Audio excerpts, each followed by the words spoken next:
Dalam salah satu hadis Nabi yang lain itu disebutkan bahwa arba'un min sa'adatil mar'i, ada 4 yang masuk kategori adalah kebahagiaan.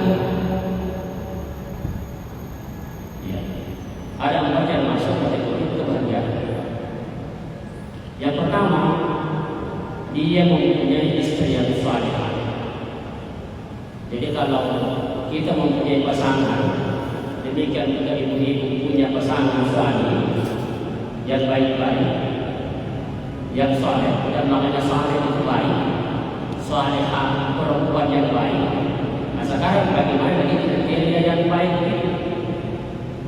Kriteria yang baik itu adalah mereka yang tahu tentang di mana kewajibannya, kemudian mengetahui juga apa haknya. Jadi setiap kita dalam hubungan suami istri misalnya, itu tidak lepas daripada ada haknya dan ada kewajiban. Seorang suami punya kewajiban kepada istrinya, di samping juga dia punya hak. Sebaliknya istri juga punya kewajiban, di samping juga dia punya hak. Nah secara singkat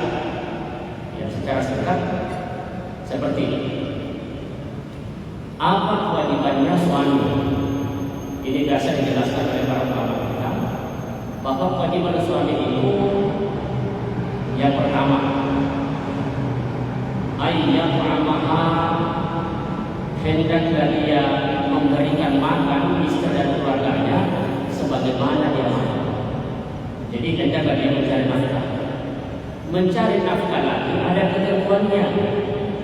Ya kalau misalnya bagi mereka atau ulama-ulama kita yang banyak membicarakan terkait dengan halal thayyibah, maka untuk mencari nafkah itu tidak boleh terlepas daripada halal dan thayyibah.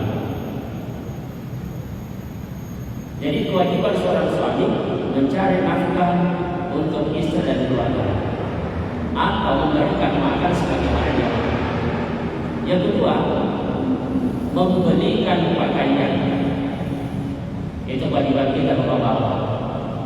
Sehingga pernah disampaikan oleh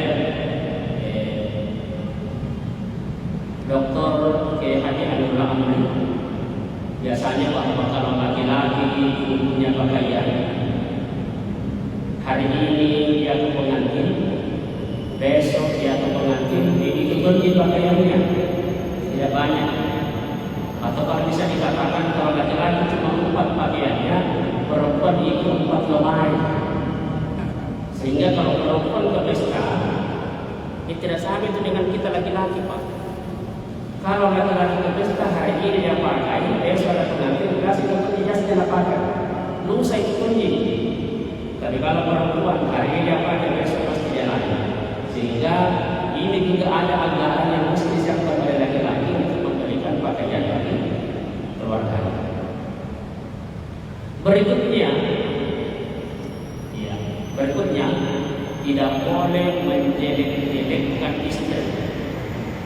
Jadi sejelek dan seburuk apapun kelakuan perbuatan keluarga kita, sebaiknya itu jangan diungkap, jangan diumbar, jangan disebarkan, jangan diinformasikan.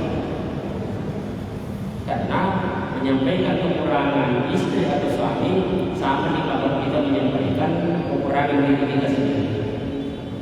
Nah, berikutnya bahwa seorang suami tidak boleh dengan tangan memukul. Kalau dengan tangan memberi boleh. Nah, sekarang ini ada lagi namanya Undang-Undang KDRT, kekerasan dalam rumah tangga. Nah, kalau misalnya ada bapak-bapak, jadi suami yang baik itu adalah suami yang lembut, beramah, penyayang. Yang jadi masalah, sebagian juga banyak berkasus di pengadilan, banyak berkasus sampai di kepolisian karena istrinya itu bengkel-bengkel, bingung memalukan, bahkan rokok begini, dan yang parah. Sehingga kalau ini dilakukan oleh istri tahu jalurnya kemana dia harus Misalnya sehabis itu dia melapor, dia pergi visum di rumah sakit, di dokter, lalu kemudian dia laporkan ke polisi, maka laki-laki ini bisa jadi dihukum, bisa jadi dia diseret, bisa jadi dia di penjara. Ini banyak sekali kasus.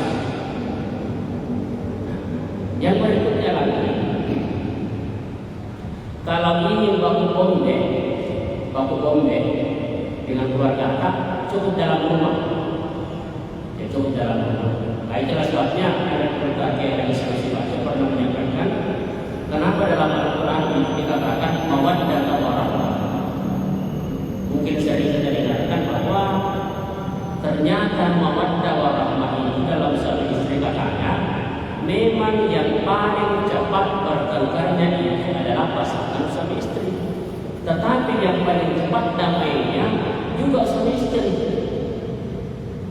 Mungkin ada antara kita yang pagi hari bertengkar, sebentar sore itu bisa ada aman. Tapi coba bertengkar tengah-tengah. Baik, kalau kita bertengkar hari ini, upah nasi bulan apa carikan? Bagus kalau tidak seumur hidup. Nah, itu perlunya kita ada. Jadi, terkait dengan kebahagiaan itu ada kebahagiaan. Nah, kemudian, jadi terkait dengan kebahagiaan ini, sebagaimana yang saya sampaikan tadi bahwa antakuna zaujatu salihah. Kalau dia